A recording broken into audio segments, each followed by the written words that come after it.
My name is Bob Boyd, and I'm a liturgist, and I'm so happy to assist the Reverend Krista Taves in this morning's service. Welcome to Eliot Unitarian Chapel on this gorgeous early fall Sunday. Whether you're here or online, we are one united community. An intentionally diverse, liberal religious community that aspires to realize Dr. Martin Luther King's dream of beloved community.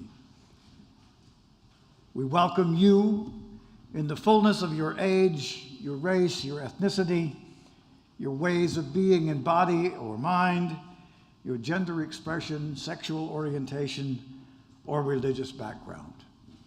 Our core values are freedom, reason, respect, and love. If you're visiting for the first time, a special welcome to you. There's so many things you could have chosen to do this morning, and we're delighted that you've chosen to spend the morning with us. We hope you feel warmly welcomed, that today's message speaks to you, and that we'll see you again. We are made stronger by your presence among us, just as we offer you the strength and reassurance of our community. If you're here in person, please fill out the guest form that you received on the way in. Both sides, if you have children visiting with you, so we can stay in touch with you. If you didn't get one, please ask for one after the service. If you're visiting online, please let us know you're here by emailing welcome@eliotchapel.org so that we can personally welcome you. We hope you'll join us after the service for the Unitarian Sacrament of Coffee and Conversation. That happens in Adams Hall, which is through those doors there and to your left. If you are new or newish, or if you just want somebody to talk to, we invite you to select a blue coffee cup, and we'll make a special attempt to include you in the conversation. If you are not new, we invite you to home in on blue cups and make sure the people holding them are included in your conversation. Please, on a personal note, please take a moment to stop by the search committee's table and either link to or fill out the congregational survey. We need to know what you think and how you feel before we can get the information together that we need to help Eliot make the right decisions moving forward.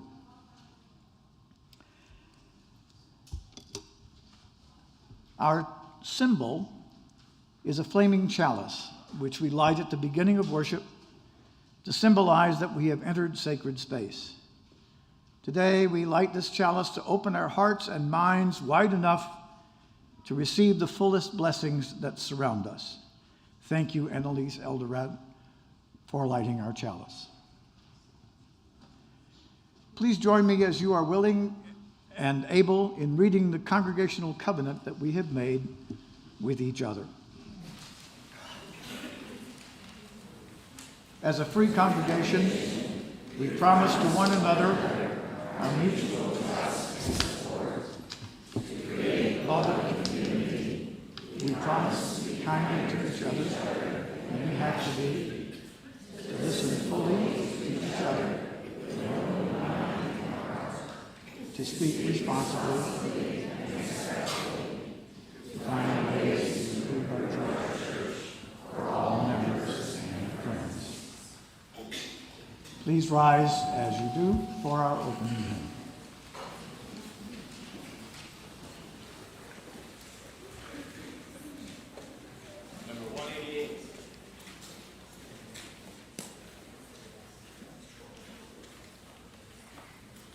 Thank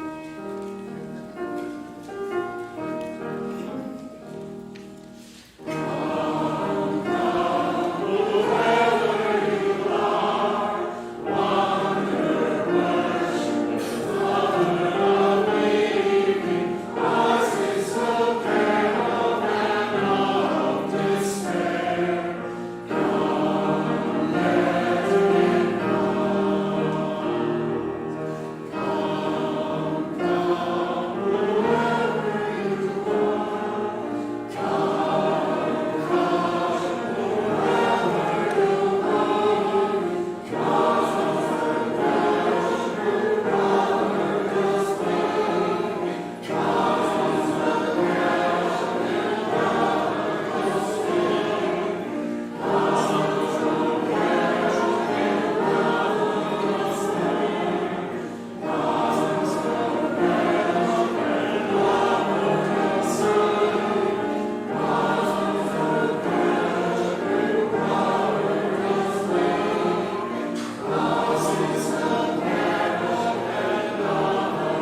Good morning.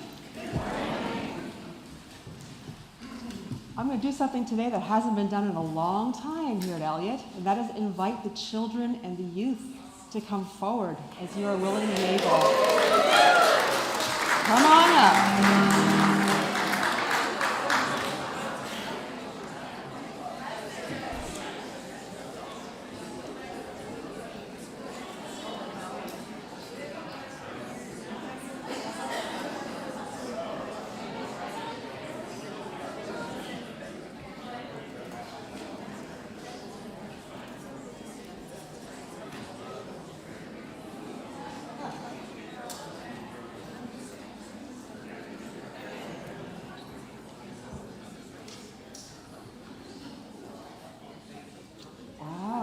A whole lot of you here today. So nice to see you all. I get to see you a lot clearer when you're here than when I'm staring at you in the balcony. I'm hoping you see how happy I am that you're here.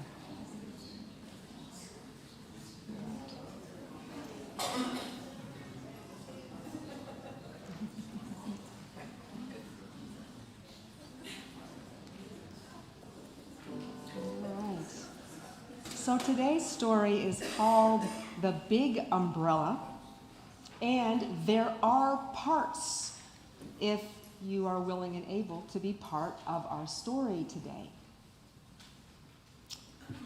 By the front door, there is an umbrella. It is big. It is a big, friendly umbrella. Mostly friendly. It likes to help. It likes to spread its arms wide. It loves to gather in people. It loves to give shelter. For instance, it would love for someone who dances to be under that umbrella. Anybody dance? Come on, anybody who dances, come on under the umbrella. Yeah, that's right. Look at all the dancers. All right, even more dancers. It loves people who love the rain. Anybody here love the rain? Come under the big umbrella. It doesn't matter if you are tall. Who's tall? Who's really tall? There we go. All right. It doesn't matter if you're wearing plaid. Someone wearing plaid? How about flowered? It doesn't matter if you're flowered. All right, no plaid, no flowers this morning. It doesn't even matter if you are hairy. Anybody want to come forward? All right, here we go.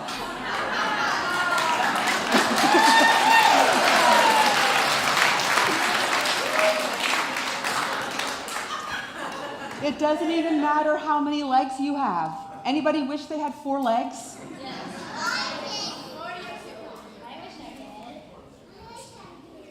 Now, some people worry. Some people worry there won't be enough room under the big umbrella. But the amazing thing is that there is. There is always room. And that is the end of our story. Let's sing our children off to their classes.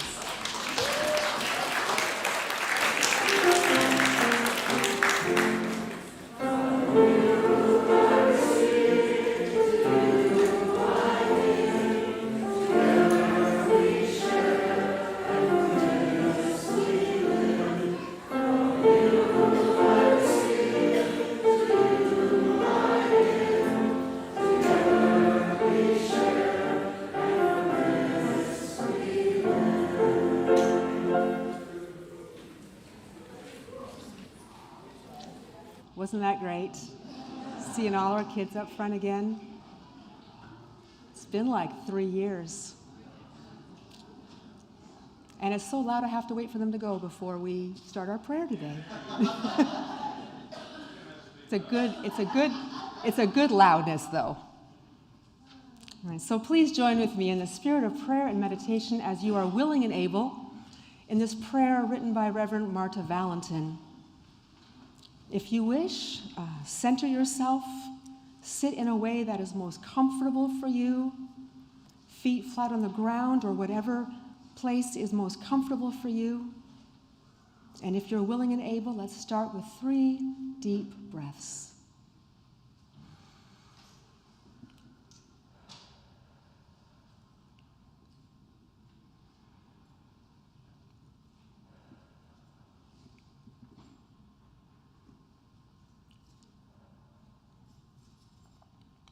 Step into the center. Come in from the margins. I will hold you there.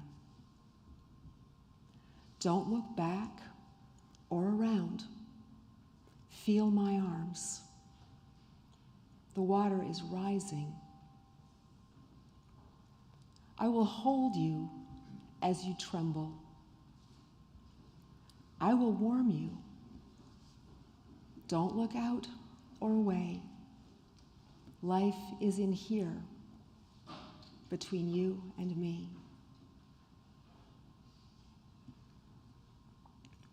In this tiny space, no words need to be whispered to tell us that we are one.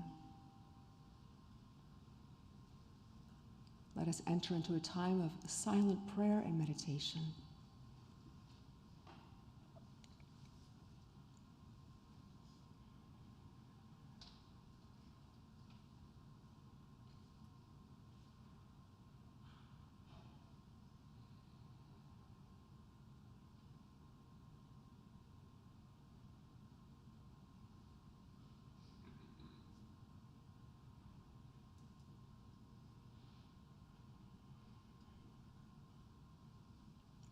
Let us speak the names of those we would hold in prayer.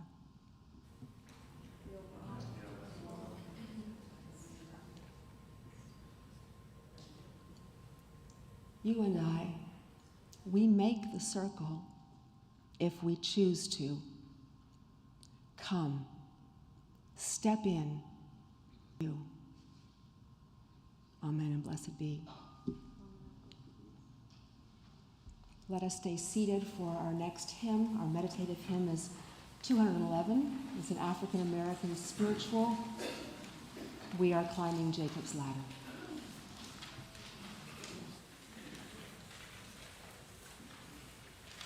Thank you.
If you're visiting or new to Eliot Chapel, you may not know that we give half of our offering plate away every week. This may sound like we are giving up half of our offering, but in fact, when we started doing this, the offering more than doubled. The thing is, we are at heart a very generous community, and we value putting our money and our resources where people need them and where our support can help. This morning, we're sharing our offering plate with Southside Early Childhood Center. This is an institution that was started by Unitarian women in the 19th century and still has a very close relationship with Eliot Chapel. Some of its biggest supporters and board members are members of Eliot Chapel. Today, it is an independent school whose mission is to be as sure as they can that no child is left behind. The mission informs everything they do, from their holistic approach in their teaching to the way they support families who are struggling. Let us continue to be a generous people. The offering will now be gratefully received.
Will you join me in the unison words of dedication? You'll find them at the altar service.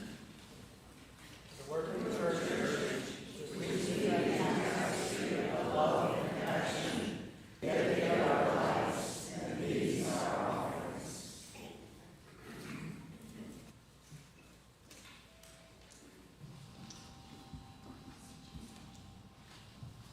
Our reading today is by Reverend Marta Valentin, who also wrote our prayer.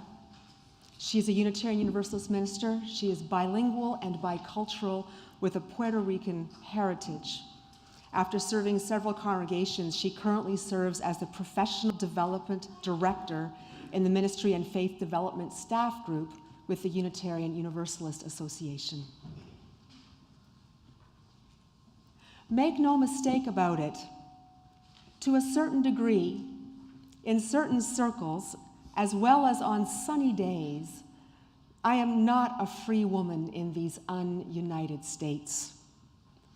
And yet, I am more free here than anywhere else in the world. Perhaps liberated is more exact. I am not entirely free, for I represent too many targets as a person of color, lesbian, a woman from the barrios of Spanish Harlem. Sometimes, though, I think I am safe because I was born on this soil. The truth is, my body manifested in New York City, but my soul mi corazón, gave birth to itself in Puerto Rico. My own revolution, I fight the world within that aches and prays for solace and resolution. And I fight the world without that hammers every day at my cultural armor as it tries to break me down cell by cell, that I might re-emerge united and in a state of assimilation. Instead, I rise and make my own religion because I can do that here. Basket in hand, I set about groping and smelling for the spirits and the spiritual. Shopping in alleys, mosques, and malls, I mix together the salves that will restore my cultural armor to a spick and span glow. I gather prayer and my godchild's smile, which became my walking stick when I cannot see the faith that sheds light on the darkest parts. I make my religion with the light and dark, and the hope that the two together will keep me whole. Standing before my altar, I pay homage to the fact that I do have choices, too numerous to name in this space. So I make sure to account for every act of free will that I am graced with, knowing that others are not. I make sure to give thanks for the gift of putting words on a page, knowing that others cannot. I make sure to speak with love and to love with grace. Thus ends our reading.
Thank you.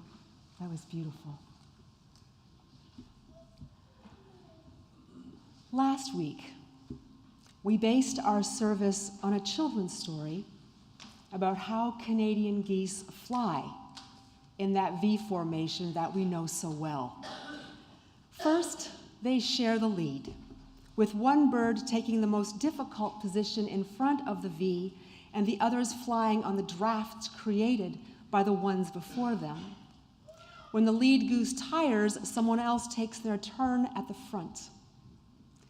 The geese also share the responsibility for comforting the fallen.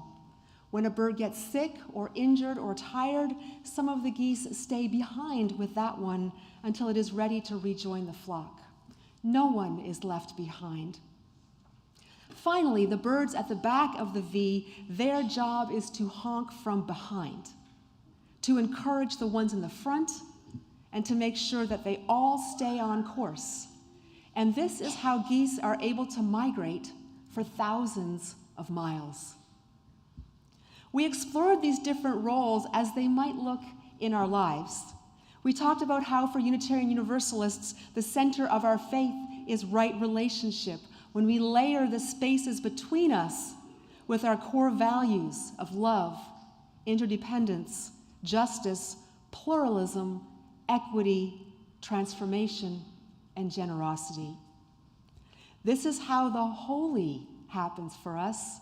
It's where revelation happens for us. It is how we save each other. And then I asked you to imagine yourself in each of those places in the V, sharing the lead, caring for the fallen, and honking from behind. And I asked you to reflect on what that could be like for you. Today, we're going beyond our personal relationships and shifting towards our communal and social relationships. The big umbrella. We're talking about the big umbrella today. How do we stay in formation beyond our individual private lives? How big of an umbrella is there sheltering us from the storms all around us? Does everyone have room under that umbrella? In Unitarian Universalism, we pride ourselves on how big our umbrella is. One of the things we often say, and you heard it this morning in our welcome words, is that everyone is welcome here. Pluralism is one of our values, which means that we welcome people with different experiences, beliefs, religious backgrounds, races, families, gender identities, and so on. We are constantly assessing whether we are doing what we say we do. Are we walking our talk?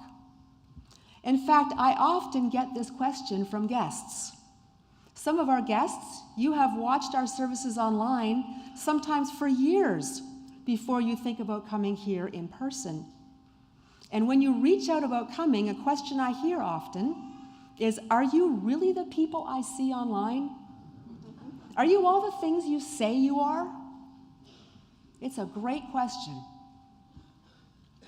One of the challenges of having a commitment to pluralism is that it always asks us to be looking for the right balance between the individual and the communal, the balance between personal freedom and common good.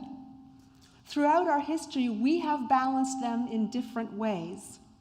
For early American Unitarians, the individual came first, and our social responsibilities came next.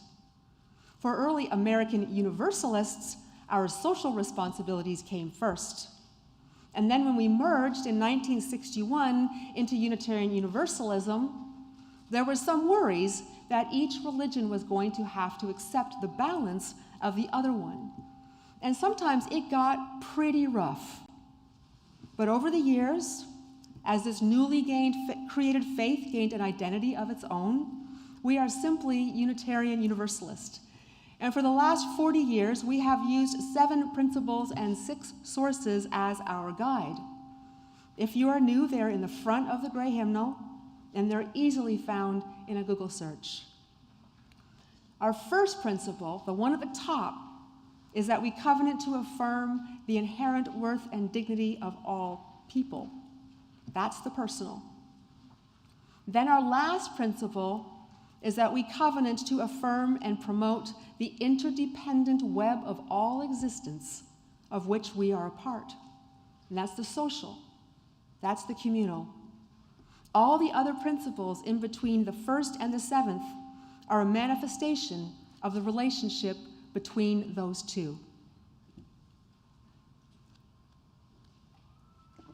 There's always been a tension between these two principles. Which one do we privilege? Sometimes we privilege the individual, other times we privilege the whole. And we live in a society, in a country, that definitely privileges the individual, right?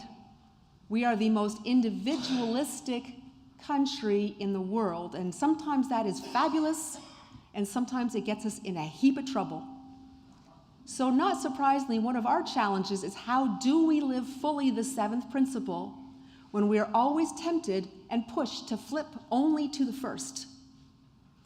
And with each attempt at a different balance, there have been disagreements, sometimes huge disagreements, about what is the right way forward. We all want the healthiest balance, but we often disagree on how to get there and what that balance feels and looks like. So today I want to tell you a story about something that happened 6 years ago within Unitarian Universalism that really shook us to our roots, and it is still reverberating through our movement. It involves the tension between the individual and the social, and we are still sorting out, sometimes with great disagreements, what it means and what it asks of us as a people. So back in 2017, the Southern region was in search for a new regional lead. In our denomination, there are 5 regions. We are in the Mid-America region. The Southern region stretches from Texas to the Carolinas. And there are rules about who gets to apply for a job in these regions. And one rule is that you have to live in the region or be willing to relocate into the region if you get the job. Well, the Unitarian Universalist Association, our national body, ended up hiring a white male minister who did not live in the region and did not plan on moving. They hired him over a Latina woman who was equally qualified and lived in the region. And when the hiring was announced, that woman took a huge risk and spoke out. She basically said, "What's going on here? I live in the region. I was one of the finalists, and you chose the white guy and bent the rules to hire him? That doesn't seem right." And what happened next couldn't have been predicted by anyone.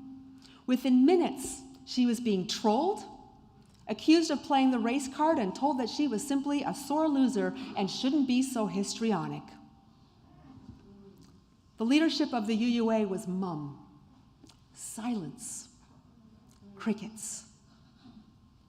And this sounded the alarm bells for others to step in. DRUM, which stands for Diverse and Revolutionary Unitarian Universalist Ministries. BLUE, or Black Lives of Unitarian Universalism. And LUNA, the Latin Unitarian Universalist Network Association, came out in solidarity with her. There was also a strong group for white allies who pledged to stay in solidarity with people of color when things got rough, and they came out in support of her.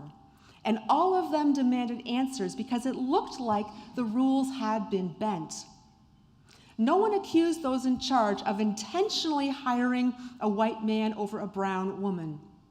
Instead, what they were concerned about was it was the unconscious white supremacy culture that made this decision seem normal and natural to those who made the decision. What they did want to bring to the forefront was for those who made that decision to open themselves up to the possibility that this is what they had done, that they had internalized white supremacy culture, and without being conscious of it, made sure to hire the person they felt most comfortable with. These leaders were being asked to consider how even in a denomination committed to dismantling racism, Racist ways of thinking still manifested themselves in all kinds of ways, like bending the rules to hire someone you knew and could relate to. Now, you have to know some history to be able to understand how something like this could get big so fast. And you have to go back to 2014, when Michael Brown was shot and killed here in Ferguson, Missouri. And many of our congregations experienced internal conflict over what that shooting meant. Some of our people said that this was just about two men, the police officer and Michael Brown, and that those who were rioting, they called it rioting on the streets, just needed to go home.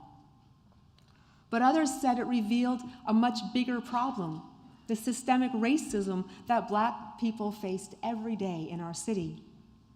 Black leaders were saying that they didn't experience the police being there for them, but rather as being there to control them. And in fact, history bears this out. The first organized police force in St. Louis was formed to be a slave patrol. The shooting of Michael Brown was one more example of a history of systemic racism that pushed them down over and over again. Now, when Michael Brown was shot, Black and brown and indigenous UUs and the white allies really hoped that our congregations would be unified in support of those who took to the streets. But that didn't happen.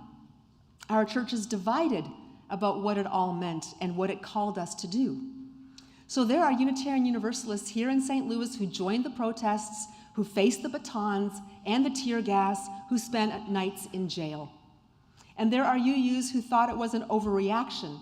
They didn't want to hear about it anymore, didn't want their ministers talking about it anymore, didn't want to hear one more time that systemic racism lives everywhere around us, even inside us. This happened in every UU church in this country. And this really hurt people of color who felt like their voices were being silenced, not respected, not welcoming.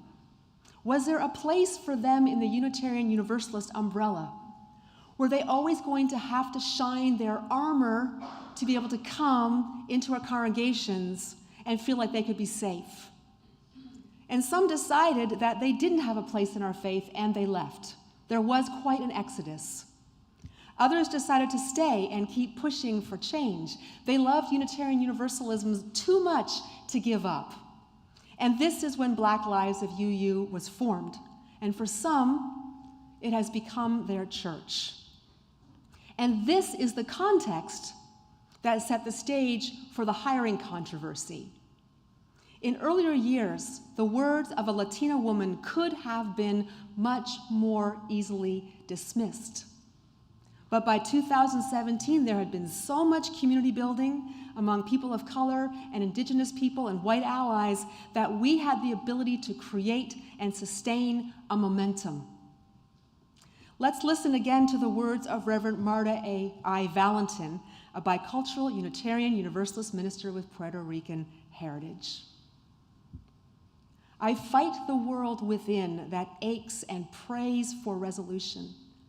And I fight for the world without that hammers every day at my cultural armor as it strives to break me down, cell by cell, that I might reemerge united and in the state of assimilation. Instead, I rise up and make my own religion because I can do that here. Now, I want to stop here and I want to check in with you. How are you feeling hearing this story? What emotions are circling inside you? I would invite you, if you feel comfortable doing so, to raise your hand if I name an emotion that you are feeling. Sadness, anger, fear, curiosity, defensiveness, helplessness, grief,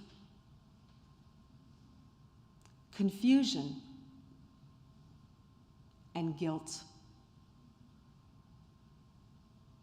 Is there an emotion I didn't list that you would like to lift up? Despair. Determination.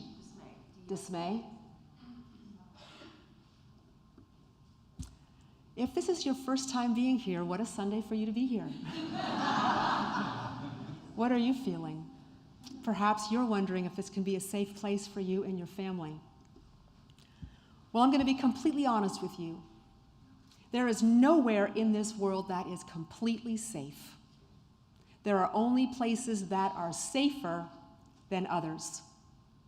In Unitarian Universalism, we have this fifth principle, the free and responsible search for truth and meaning. The truth is very important to us, even when that truth is uncomfortable. We ask ourselves to be strong enough to speak the truth, to hear the truth, to live into the truth. This is what we teach our children in religious education. We help them become strong and grounded in our values. We have our covenants also to help us do that, so that when we mess up, we have something to guide us in how we come back into right relationship. And that is why we read part of our covenant together every single Sunday morning. We really believe in those words. We want them to shine here. You know, we have our overarching value of love, infinite, always forgiving love. Truth lived through love becomes more and more important if we want to be faithful, if we want our communities to be strong and resilient, and if we want our umbrella to stretch wider and wider. The umbrella doesn't stretch wider just by happenstance. It happens wider when there is the intention to make that so. We need it to be safe enough to go into the difficult places, assured that we aren't doing it alone, but rather with a community that loves us just as we are. And this is how we worship, day in and day out. The intention of our umbrella is not to promise that you will never get pummeled with rain again. The intention is that the umbrella is safe enough for us to be courageous, kind, and loving with each other, especially when things get messy. So going back to the hiring controversy, it went viral with accusations flying over social media, as you can imagine. There was a lot of misinformation and there was a lot of judgment. And one was that UUs of color and their allies wanted those responsible for the decision to step down. And that is not true. There was no request for heads to roll. What they asked for was conversation in the spirit of right relationship. They asked those leaders to come to the table of our faith tradition, anchored in our covenants, with open hearts willing to step into a place of transformation, with everyone working together to make things right. And no one doubted how hard that would be. When there is so much anger and fear, it is hard to come to the table with an open heart. I know we've all experienced this. How do you come with an open heart when you're so afraid and so hurt? But that's actually exactly what we call ourselves to do in our faith. Unfortunately, those leaders declined the invitation. They withdrew from the conversation. They left their jobs. Now, I get that when you're under that kind of pressure, it is normal to want to withdraw, to hole away, to get away. I imagine all of us have done this at some point in our lives, right? But as leaders, more is expected.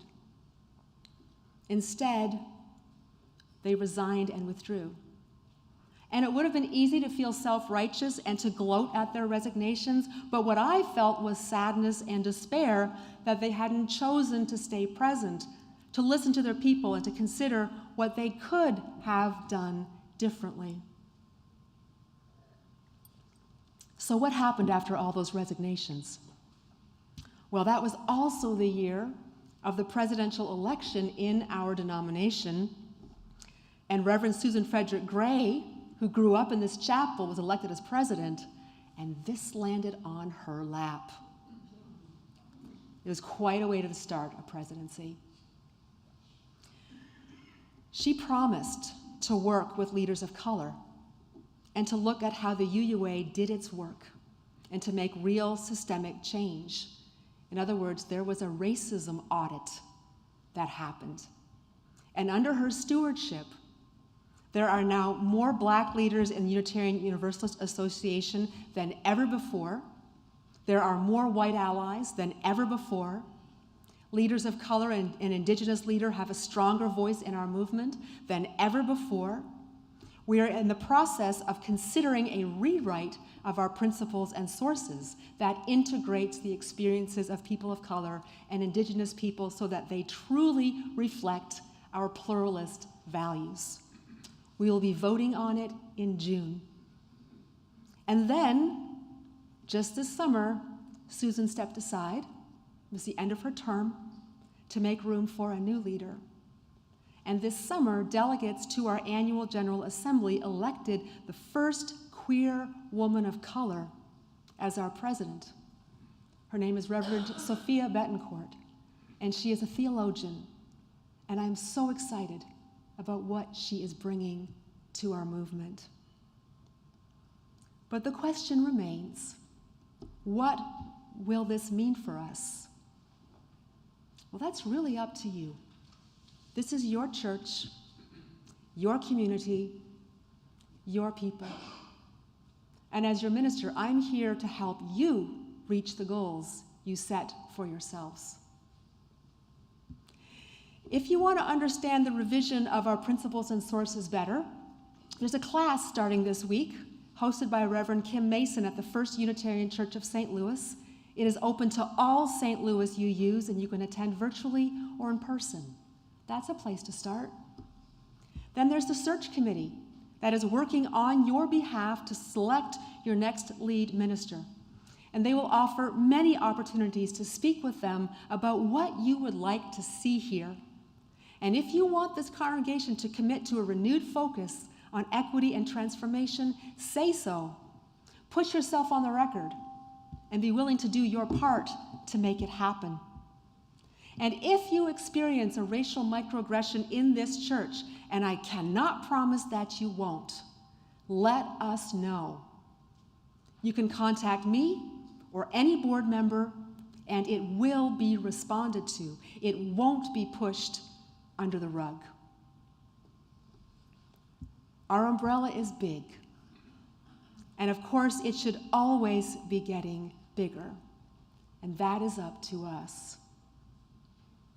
I want to close with the words of Reverend Thlolani Casella from his book, The Black UU Survival Guide.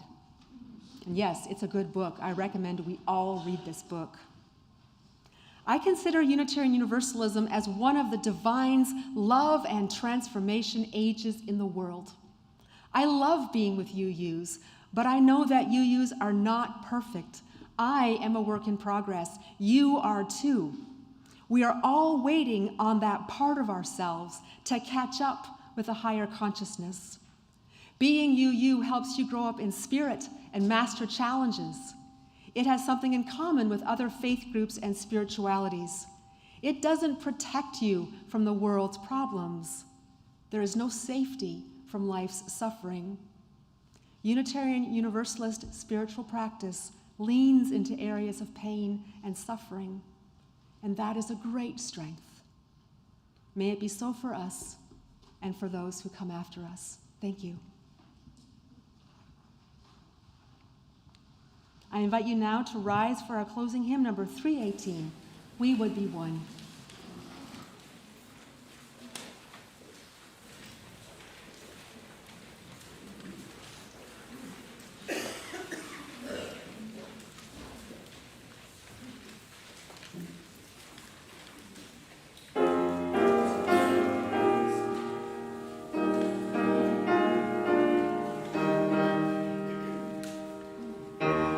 We would be one, as now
we extinguish this chalice, but not the light of truth, the warmth of community, or the fire of commitment.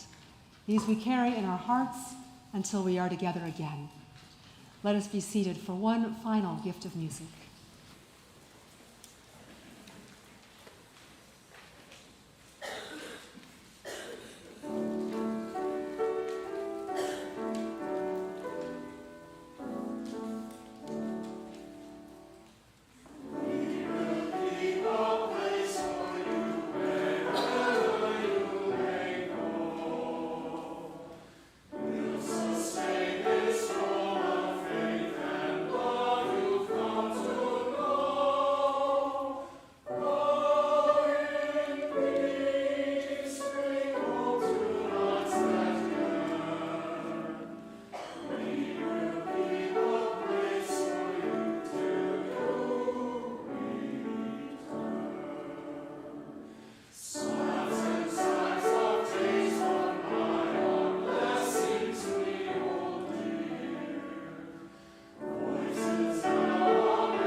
So please join us for coffee and good conversation in Adams Hall. It is also our volunteer fair.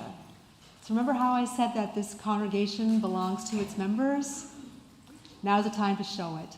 So there's all kinds of volunteer opportunities later, and you get to put on a gold star if you sign up. So if you want a gold star, sign up. Thank you so much for being here today. Go in peace.